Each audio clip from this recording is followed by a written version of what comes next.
উত্তর চব্বিশ পরগনা জেলায় অবস্থিত আনন্দময়ী কালী মন্দির। আজ আমি তোমাদেরকে ঘুরে দেখাবো এই মন্দির এবং জানাবো এই মন্দিরের কিছু ইতিহাস। আর এই মন্দির সম্বন্ধে তোমাদের সব কিছু বলবো, কিভাবে আসবে, কখন খোলা থাকে, সব কিছু ডিটেলস কিন্তু এই ভিডিওর মাধ্যমেই দেবো। একদমই স্কিপ না করে পুরো ভিডিওটা দেখো, আশা করি তোমাদের ভীষণ ভালো লাগবে। আর শোনাবো এই মন্দিরের মায়ের একটি অলৌকিক কাহিনী। তো শুরু করা যাক আজকের ভিডিও। তো আমি কিন্তু এখন দাঁড়িয়ে রয়েছি মহারাজা কৃষ্ণচন্দ্র প্রতিষ্ঠিত নপাড়া পুরাতন কালী মন্দিরের একদমই গেটের সামনে। এটাই হচ্ছে কিন্তু মেন প্রবেশদ্বার। সারা মন্দিরটা কিন্তু উঁচু পাঁচিল দিয়ে কিন্তু ঘেরা রয়েছে। এখন কিন্তু আমি এই মন্দিরের মধ্যে প্রবেশ করব এবং কিন্তু পুরো মন্দিরটি তোমাদেরকে ঘুরে দেখাবো আর জানাবো এই মন্দিরের কিছু ইতিহাস। তো প্রথমে ঢুকতেই কিন্তু তোমাদের চোখে পড়বে ডান দিকে এরকম একটা তুলসী মঞ্চ, যেখানে কিন্তু লেখা আছে দেখো আনন্দময়ী কালীবাড়ি নপাড়া। আর এটা কিন্তু ভীষণ সুন্দর দেখতে, দেখতেই পাচ্ছ খুব সুন্দর কিন্তু একটা তুলসী মঞ্চ রয়েছে। আর আমি কিন্তু দাঁড়িয়ে রয়েছে একদম মেন মন্দিরের সামনে। তো চলো তোমাদেরকে বলে দিই এই মন্দিরটা খোলা কখন থাকে। সকাল 6টা থেকে কিন্তু দুপুর 1টা 30 অবধি, আর বিকালবেলা কিন্তু 5টা থেকে 9টা অবধি এই মন্দিরটি খোলা থাকে। তো এক ঝলকে মন্দিরটি একটু দর্শন করে নাও।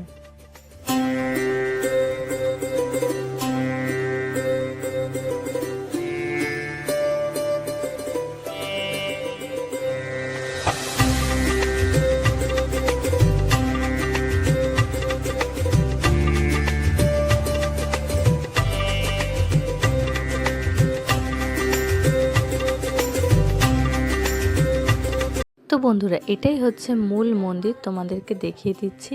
আর তার সামনেই রয়েছে কিন্তু একটি নাট মন্দির। এই যে এটা মূল মন্দির, আর এটা রয়েছে হচ্ছে নাট মন্দির।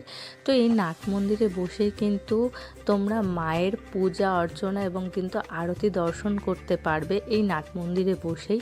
তো দেখতেই পাচ্ছ ভীষণ কিন্তু সুন্দর একটি মন্দির।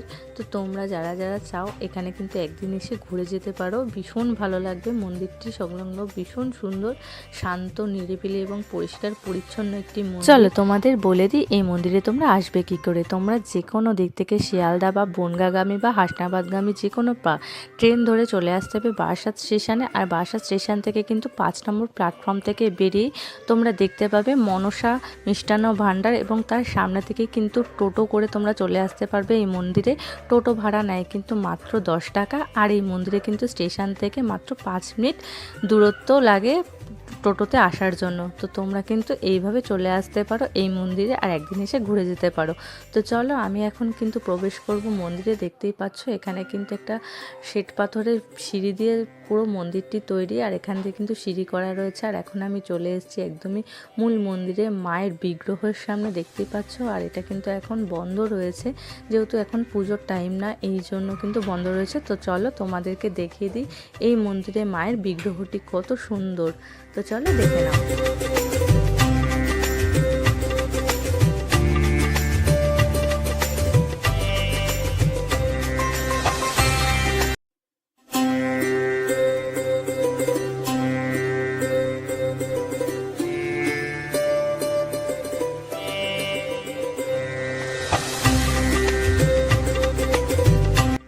তো এই মন্দিরে কিন্তু মায়ের বিগ্রহের সাথে সাথে কিন্তু আরও অন্যান্য বিগ্রহ রয়েছে, যেটা তোমরা দর্শন করে নিতে পারবে। মায়ের এই মন্দিরটি কিন্তু সম্পূর্ণ শ্বেতপাথর দ্বারা নির্মিত রয়েছে, এবং 3 ফুট উচ্চতা বিশিষ্ট কোষ্ঠী পাথরের নির্মিত বিগ্রহ কিন্তু এখানে স্থাপন করা রয়েছে এই মন্দিরে মা আনন্দময়ীর এই মূর্তি। এবং এই মন্দিরে কিন্তু এই মন্দির সংলগ্ন মায়ের মন্দিরের পাশেই কিন্তু রয়েছে দেবাদিদেবের একটি মূর্তি স্থাপন করা রয়েছে। এটাই দেবাদিদেবের মহাদেবের মন্দির। দেখতেই পাচ্ছ, তোমাদেরকে একটুখানি সামনে থেকে দেখিয়ে দিলাম। এবার কিন্তু দেবাদিদেব মহাদেবের দর্শন তোমাদের করিয়ে দেবো। দেখতেই পাচ্ছ কি সুন্দর না। তো চলো দর্শন করে নাও।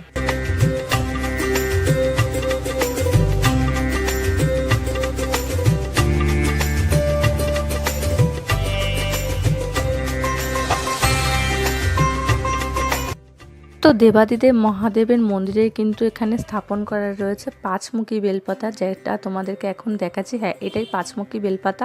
এই মন্দিরেই কিন্তু এই গাছ স্থাপিত রয়েছে। তোমাদেরকে সেই বেলপাতা দেখাবো। সাধারণত বেলপাতা হয় কিন্তু তিনমুখী, আর এটা কিন্তু পাঁচমুখী বেলপাতা তোমরা দেখতেই পাচ্ছ। সত্যি এটা কিন্তু একটা অলৌকিক জিনিস।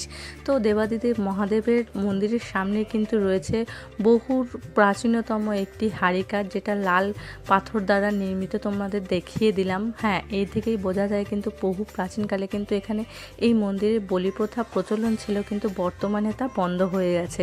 দেখতেই পাচ্ছ আমি কিন্তু এখন বসে রয়েছি দেবাদিদেব মহাদেবের একদমই মন্দিরের সামনে।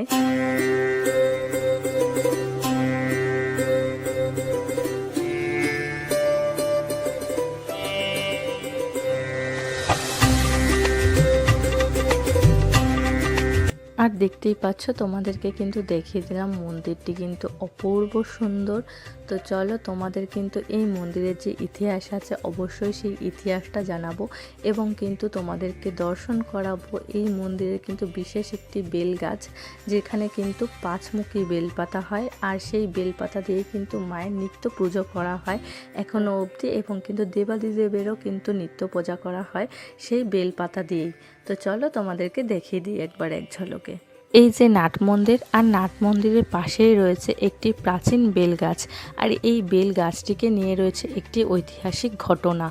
মন্দিরের কোনো এক সময় এই বেল গাছের নিচে বসে সাধক রামপ্রসাদ শ্যামা সঙ্গীত গান করছিলেন। তখন এই জায়গাটি ছিল পুরো জঙ্গলে ভরা, এবং মায়ের বিগ্রহ ছিল ছোট্ট একটি কুঠিরে।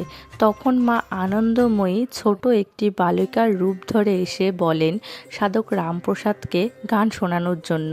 তখন সাধক রামপ্রসাদ বলেন যে যার গান শোনার ইচ্ছা সে যেন তার দিকে ঘুরে শোনেন। সেই থেকেই কিন্তু উত্তরমুখী দেবী পশ্চিমমুখী হয়ে যান। প্রাচীনকালে কিন্তু এই মন্দিরে এই অলৌকিক ঘটনাটি ঘটেছিল, যার জন্য কিন্তু একদম জাগ্রত এই আনন্দময়ী মায়ের মন্দির। তো তোমরা যারা যারা আসতে চাও তোমরা কিন্তু একদিন এসে এই মন্দির ঘুরে যেতে পারো এবং দর্শন করে যেতে পারো মা আনন্দময়ীর। সত্যি তোমাদেরকে যতটা পারলাম জানালাম, এবং এই মন্দিরটি ঘুরে দেখালাম, মায়ের ঐতিহাসিক ঘটনা জানালাম তোমাদেরকে। কিভাবে আসবে না আসবে সব কিন্তু শেয়ার করে দিলাম এই ভিডিওর মাধ্যমে। তো একদমই দেরি না করে একদিন এসে ঘুরে যাও, আশা করি তোমাদের ভালো লাগবে।